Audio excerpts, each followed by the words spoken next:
Hello' friends, মোৰ আনেটি ব্লগলৈ সকলোকে স্বাগতম জনাইছোঁ। মই এতিয়া টাউনত যাব ওলাইছোঁ। ইয়াত বহুত দিনৰ মূৰত মই আজি নিজে অকলে টাউনত যাম। আৰু মই আজিৰ পৰা স্কুটি চলাম। স্কুটিখন এনেকুৱা হৈ আছে, তেল নাই একেবাৰে। মই কিবা কৰি চকতলৈকে তেল ভৰাব পাৰিম নে নাই আধা ৰাস্তাৰ পৰা ঠেলি যাব লাগিব, গম নাপাওঁ। কিন্তু তেল নাই একেবাৰে, স্কুটিৰ তেল শুকাইহে আছে নে কিহে গম নাপাওঁ। আৰু বতৰটো ডাৱৰীয়া হৈ আছে, বৰষুণ আহিছিলে ৰাতিপুৱাত, কিন্তু এতিয়া নাই দেচোন। হ'লেও ৰাস্তাবিলাক বোকা উঠি গ'ল, বহুত ধূলি হৈ আছিলে এইকেইদিন। তেল নাইয়ে, এয়া চাওক পুৰা ৰিজাৰ্ভত আছেগৈ।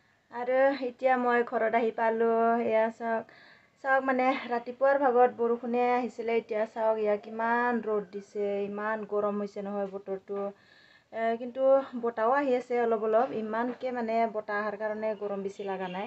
আৰু এয়া চাওক বৰষুণ দিয়াৰ কাৰণে মই এখন কাপোৰ বৰষুণত ইমানকৈ নিভিজে, আৰু কটনৰ কাপোৰ নহয়, এখন পিছল হয়, সেইকাৰণে এখন লৈ গৈছিলোঁ। কিন্তু ইমান গৰম লাগিছে নহয় এতিয়া, একদম এইবিলাক ঢাকি ধৰা নিচিনা লাগিছে। এতিয়া ঘৰ আহি পালোঁ। ঠাণ্ডা ঠাণ্ডা কিবা খাব মন গৈছিলে গৰমৰ, তো আৰু নিজৰ পইচা নহ'লে ক'ত খাব পাম ন। এতিয়া মই গা ধুই লওঁ, গা পা ধুই কিবা এটাতো ঠাণ্ডা খাবই লাগিব ন। এতিয়া গা ধুই ল'লোঁ। এতিয়া মই কাৰ্জি চৰবত বনাই খাম। কাৰ্জি চিনি আনোগৈ আগতে, কাৰ্জিও নোহোৱাই হৈ গৈছে, শেষ হৈ গৈছে। তথাপিও ভিতৰত আছে কিজানি, বিচাৰিব লাগিব। ইমান ৰ'দ দিছে নহয়, চাওক ইমান ৰ'দ দিছে। এতিয়া মই কাৰ্জি ছিঙি লৈ আহোঁ। ইফালে আছে কাৰ্জি গছ, সাপ চাপ ওলাই ইমান চাহি হৈ আছে।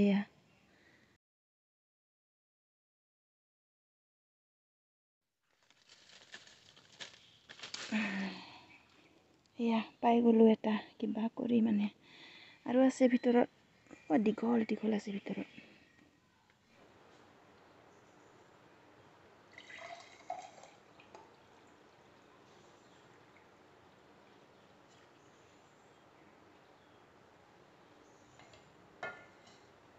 এয়া কাৰ্জি চৰবত বনালোঁ, ফ্ৰেছ ঘৰৰে কাৰ্জি হয়, নেমু।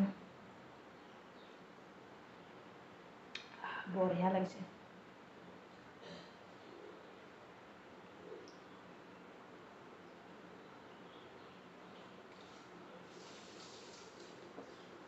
ফ্ৰিজত থোৱা হ'লে ভাল হয়, কিন্তু ফ্ৰিজ নাই ঘৰত, কি হ'ব উপায় নাই।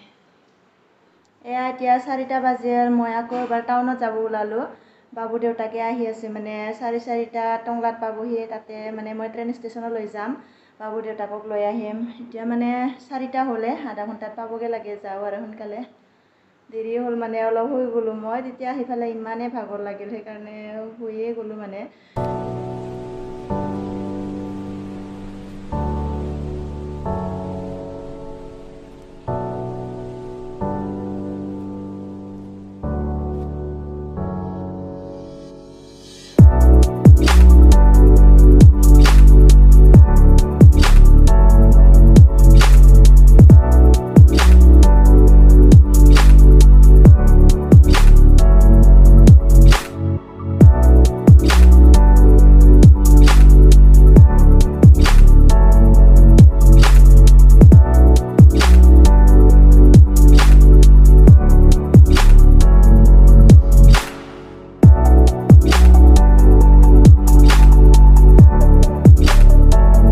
বাবু দেউতাকক লৈ ঘৰ আহি পালোঁ। এতিয়া টাইমটো 4:05 হ'ল।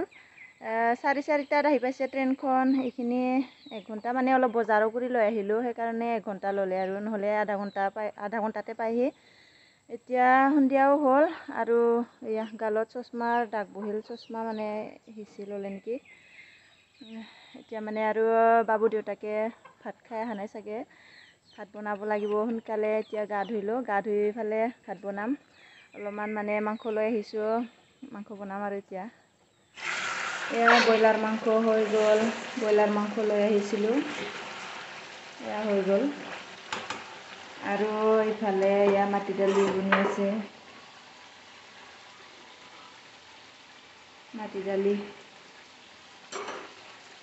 দালি আঞ্জা, ব্ৰইলাৰ মাংসখিনি হ'লেই আৰু। তেল অলপ বেছি কৰিছিলোঁ, চাওক। এতিয়া মাটি দালি আঞ্জা ব্ৰইলাৰ মাংস ভাজি হৈ গ'ল ৰাতিও হ'ল দেচোন 8টামান হ'ল আৰু এতিয়া ভাত খাম বাবু দেউতাকে ভাত খাই অহা নাই তাতে ভোক লাগিছে আৰু বাবু দেউতাকৰ সেইকাৰণে এতিয়া ভাত খাম খোৱাটো আপোনালোকক দেখাই নাথাকোঁ তেনেহ'লে আজিৰ ভিডিঅ'টোকো ইমানতে সমাপ্ত কৰোঁ থেংক ইউ ভিডিঅ'টো শেষলৈকে চোৱাৰ বাবে ভিডিঅ'টো চাই আপোনালোকে লাইক কৰিব শ্বেয়াৰ কৰিব আৰু চেনেলত যদি কোনোবাই নতুনকৈ আহিছে চেনেলটো ছাবস্ক্ৰাইব কৰিব তেনেহ'লে আজিলৈ বাই বাই।